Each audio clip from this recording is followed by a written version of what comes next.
What's up, guys? This is Zach from Miami Misplays, the Pervy Sage. I'm coming at you with a deck profile for Digimon this time. It's going to be our security control deck. Before I get into it, I did just want to make an announcement about the channel. We are definitely going to be a much more focused towards Digimon.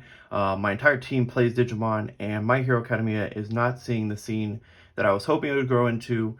It's kind of just become my team and another team in the local area, just playing it out. And if one of us just don't show up, then there's no tournament. So sadly to say that, besides that, My Hero Academia not really producing too many new cards for some time. There's not going to be too many lists I'm going to be able to keep going with that, either haven't already been made or that you've seen. With BT-06 releasing this Friday, I'm most definitely going in on making decks for that. I actually go crazy when it comes to Digimon, so you're going to be seeing a lot of deck profiles from that. If you do like Digimon, please keep and follow. Like I said, My Hero content is definitely going to still be there, but very steadily and not too fast. But let's get into the sauce that you're here today for. We're talking about security control. Now, over the time that Digimon has been out, security control has slowly always been a thing. Just slowly every set power creeping with new cards, giving it more consistency, more ways to reduce the amount of RNG in your security. Security control's idea is to abuse your security to keep healing, and the cards that you heal are disruption cards to set your opponent back every time they try to advance. And at the same time, your Digimon that heal also are attacking and reducing your opponent down to 0 slowly. It isn't a quick and fast deck. It does require patience. It does take time. And at this point now, because of the choices of cards you can make, I wouldn't say it's completely mindless. Yes, your security is doing your work, but you now, because of the options you have to combo and the ways to combo off, I definitely think that it's a much more deadlier deck now and has a higher skill cap to gap the how scary this deck can possibly be. So let's get into it. First thing is the Digitamas. And I do want to shout out that this list originally, about 90% of it, did come from a buddy of mine who let me borrow the deck, and I was playing with it yesterday. Fell in love with it. I was at this new store called Kingslayer Games. You guys definitely want to check them out. They're going to be running 3-box events every week. So please hit them up for those Digimon tournaments if you guys want to start collecting some boxes. And they were, thanks to them, able to set me up with some BT-06 cards a little early, as I'm still waiting for our case, so that way we could at least build, test, and play in some tournaments in the first week. Now, starting off with the babies, we've got 4 set of Upamon. Now, originally the list did play Cubimon, because I won't lie, this deck does sit at 6 security quite a lot, but in my opinion, with the only baby being Salamon that I use, or the rookie being Salamon, I usually don't tend to bring it out at all until I'm at 3 security, and at that point, Cubimon is not going to trigger, but Upamon will. So we're playing 4 copies of the Upamon, which says if you're at 3 or less security, when attacking, draw 1 card. And that's why he's played. Now, getting into the actual Digimon. It's a pretty straightforward deck. We're playing 4 copies of Salamon. This, again, is pretty much just sit in the back until you're down at 3 security to promote, or leaving yourself with just a Digimon in the back ready to go whenever it's that time to go for game and you need that last and additional attack to finish the game.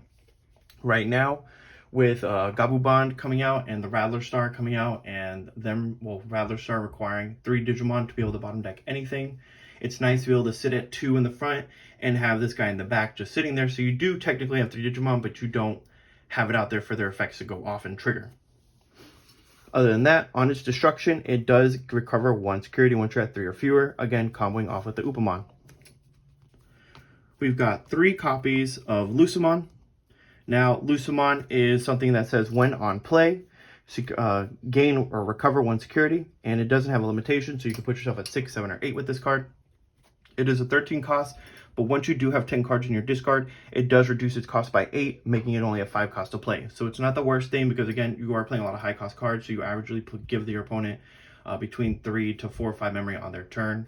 Playing a 5 cost Digimon to be able to gain security and be at 10k isn't bad, and because it's a level 3, it does combo off with our Magnadramon, which we'll get to. Now we've got 4 copies of the Magna Angemon. The original and core card of this deck, and how it began is on play, trigger, recover 1, just like the Lucemon. Only difference is that it's 6k and it's 7 to drop. It does have an inheritable ability of plus 1000 for every 3 security you have, And again, because it's level 5, you can Digivolve into your Magnadramon if, let's say, you have a Lucamon in hand and a Magnadramon, and you're not seeing yourself probably playing the Magnadramon, you probably have like 5 security. You can Digivolve over it, get that extra draw in as well, swing, and then heal with the Lucamon. Very simple combos. Then we've got 4 copies of the Magnadramon. This card is the killer card. This is the one that says on play, recover 2 if you're at 3 or less, putting yourself back to 5, 4, or 3, or 2 if you have 0. And then when attacking, this allows you to play a 1 yellow level 3 Digimon from your hand. So we could play the Salamons, which we probably won't go into too often, but we can play the Lucamons, which is probably the primary combo with that with the Magnadramon. And then we have 4 copies of Zwart. Now this was added in last set, of course, and this was a powerful card, but this card absolutely hurt when it was in your hand. It still does hurt when it's in your hand, but now because of some of the newer cards, it's just so much easier to manipulate and control and get this into your security if it's not already, that I'll be honest, I absolutely love this card. I was not a big fan of it last set because of how often it could just be in your hand and then you're done. You know, you just have a dead card in hand. And it still can do that. But now, because of the, like I said, because of the amount of control you have and the way you can set yourself up, it's much easier to not keep drawing into them. If you open up with one, that may happen, but not drawing into them is a lot easier to stop now. Now, getting into the options and the sauce and where this deck has really come together now, we've got 4 copies of Holy Wave. Again, another card that used to be previously played, usually at 2 or 3. Now we're maxing it out at 4 because we're getting so much control over putting cards into our security that it doesn't hurt to play 4 of these. Of course, now we have such an advanced way of setting up that this could trigger your security and mess up your lineup, and you do have to keep account for that. But besides that, this is for 6 memory trigger to heal 1, and then in the security it does the same thing, so it replaces itself. It's really good because essentially whether it's either adding 1 or blocking an attack essentially and setting you up again depending on the cards you have. Now we've got, this is what I believe broke the deck. Well, yes, it did get more kill cards. This is what I believe helped to break the absolute deck. So this is reinforcing memory boost. Yellow did get an additional memory boost in BT-06. This one says, reveal the top 2 cards of your deck, place one of them to the top of your security face down, add the remaining card to your hand, then place this card in your battle area. And then main as a delay meaning if it's been placed into the battle area, you can trash it the following turn. Gain 30 memory is that effect. So you have now pretty much Holy Wave on crack. We have a Holy Wave, the same cost as Holy Wave. It adds a card to the top of security like Holy Wave. But now it adds a card into your hand and you're deciding which card is going there and to your hand. So again, we have so much control over setting that up. And the following turn giving us 3 memory. Now that 3 memory is, in my opinion, what also helped break this deck incredibly. There is other cards that allow us to see the top of our deck, and a lot of the time in the past, we never had the memory to be able to play the card, to look at the top 3. I'm talking about Izzy Tamer, which allows you to look at the top 3 cards, reorganize them, and then play a healing card. So you would have to assess for a draw, hopefully assess that a Holy Wave doesn't trigger in your security, and then assess for what would you like to heal to put on top. Now you can burn off the boost when you have the Izzy in hand to play the Izzy. Look at the top 4, and even if you're at 1 memory, that puts you to 4 memory. Let you play the Izzy, look at it, did I say top 4? Top 3, organize them as you like, and heal at the time, right then and there, and then assess. Because you know what you're putting on top and healing, you most likely know if there's going to be a Holy Wave or not, so you can assess what card to come after that card, and then the last card being the card you want to draw, or again, if you're not playing a Holy Wave, the draw card, and then maybe another heal card. So this card is, my opinion, what finally broke this deck and took it to the next level, what I consider consistently a top tier deck. Now for the new toys that it got, we've got 4 copies of Wyvern's Breath. This is the Gaia Force for yellow. For 8 cost, one of your opponent's Digimon gets minus 15,000 for the turn. You already know that's pretty much killing everything on the board. We've got Agubons, Gabubons, Eosmons, we've got even the old Omnimons, 15,000. Anything that's under 15,000 is dying. Now, unless it's on their turn and they have a boost, on your turn, you're definitely gonna be able to snipe just about anything. And this is allowing yourself to be able to kill those big things that they build up into, most likely in the back, and just for 1 card. Now we've got, and sorry ahead of time for my butchering of this, but we have Jawalt Schwarmer. And this card, it does say if you have a Digimon with 3 Musketeers in its type, then you may use this card ignoring its color requirements. We do play Black Tamers, so we're not worried about that. Now, its first effect is delete all Digimon in play with 7 cost or less. This does affect your own Digimon. So essentially, you want to make sure that you're swinging with your Digimon to deal that damage that you need to deal. And then playing this card if need be. This helps clear boards. This helps when they start going wide. So you have Wyvern when they build up, and you have Jawalt, which will help you clear out those wide boards. And of course, following with that, Black has definitely helped out with its cards now. We've got 4 copies of the Iron Fist Onslaught. This is the 8 cost card that says destroy all of your opponent's Digimon with the highest play cost. What makes this card great is that most likely it's killing their boss monster. Multiple boss monsters, and if not, if they went wide and happen to have similar costs to play, then you're going to be able to blow up multiple cards either way. So this one, and this activates insecurity. Jawalt does add to hand, but at the same time that is good because there are times we may not want Jawalt to activate while we're on field, and maybe we have like 2 Magna Angemons on field and we haven't swung with them or we just played them. So it's good that that card actually adds to hand and doesn't trigger immediately, and it's only 7, whereas Iron Fist is 8 and the Wyvern Breath is also 8. And then the last and final kill card is Ultimate Flare. 4 copies of Ultimate Flare. This is again another board wiping card. This allows you to de-digivolve 1 Digimon by 3, most likely, setting it to a rookie level unless it has multiple evolutions, and it may go to a champion level. But its second effect says that once that is done, check the board for any Digimon with a 3 cost or less and destroy all Digimon with a 3 cost or less. This helps you clear again, rushing when they're trying to rush you. This helps de-digivolve something and possibly killing a boss monster as well. This works in both ways, and as you notice now, we have a lot more kill cards in this deck for widespread, for when people go wide. Because, be honest, one of Security Control's weakest thoughts were to go and put Security Control to 4 so they can't heal with a Magna, and then at the same time building up to where you can hit 5 or 6 swings.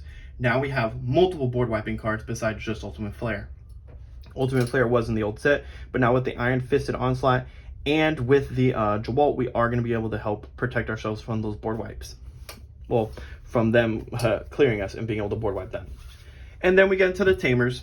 Now we've got 3 copies of Izzy. I was testing out 4 copies. The original list did play 3, but I found that, they were correct on the 3 Izzy. The 4th one just felt a little too clunky, and I'm happy with the 3. It's been very consistent. And this is the card that allows you to set your security up. This is what allows you to look at the top 3 cards of your deck, and then from that point on, if you still have memory and are able to play another card, you can set up immediately the next card on the top of your security and so forth. With this card and with the memory boost card, you're going to be able to check out so many cards off the top. You're going to be able to set up your Zords into your security. It's going to be a lot easier. And with that memory boost, again, allowing you to push yourself beyond 4 memory so you can play this card and play another option card to heal or Digimon to heal is going to be fantastic and a great combo at that, and able to control what goes into your security, making it much more difficult for your opponent to get past. Yes, your opponent does see what's there, but at the end of the day, if they don't have a way of stopping it, unless they're red with a simple plan or delicate plan, most likely they're going to have to eat through what they see and try their best to play around it, which at that point you have 2 Tamers that I'm about to get into that can help you with that. So after the Izzy, we've got 2 copies of TK. I was back and forth about this card. As you can tell, we play a lot of black cards. I wouldn't want this to be one of the last cards to trigger mid-late game and, make me take a black card and not be able to heal.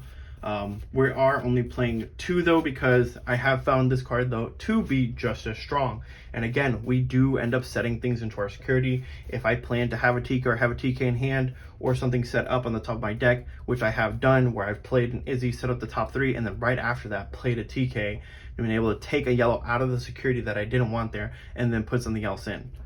So again, great setup card, but we don't want to play too many of them. And last 2 cards, which allow you to force your opponent to start making decisions on how much memory they want to give you, we've got Time Mat. Now, Time Mat says if your opponent has a level 6 or higher Digimon plus 2 memory, it also says that your Omnimons get +1 security. So our defeats are going to get those +1 securities. And then we have Izzy Joe, which Izzy Joe says if your opponent has 2 or more Digimon, gain +2 memory. And the second effect is something that we won't be triggering because we don't have black Digimon, but it says on your opponent's turn, when one of your black Digimon is deleted, you may suspend this tamer to trigger draw 1. We don't have one, but the idea is that we're forcing our opponent to make a decision and put pressure on them, to be honest. Yes, they can choose to go wide, only give us 2 memory, and that may not be a deal breaker or game breaker all the time, but sometimes it is. And at the end of the day, you're forcing your opponent to make decisions. You're making them think back and forth between, do I want to build big and give them 2? Do I want to go ahead and go widespread? And at that point, you're going to be able to play around that depending on the cards in your hand, because you have cards to kill those bigger Digimon, and then you have cards to go widespread and kill multiple things on the board when need be. You have both of those, and you have options to both of them, and a fair amount. I believe it's about 8 and 8 for each one of them. That's a total of 16 kill cards right there alone. And that's without any of the other healing cards you have to keep healing, and without accounting for the Zwarts, which can come out and also blow things up or check for 2 security. So again, these 2 cards definitely force your opponent to have to think and make a decision on what they plan on doing. But this is security control, guys. Hope you guys like and follow my video for more. You will be seeing a load of Digimon content and a load of decks as soon as we get that case in. Again, thank you Kingslayer Cards. This is a beautiful mat from them, from one of their Vanguard events. We don't play them, but they were happy enough to lend us a mat.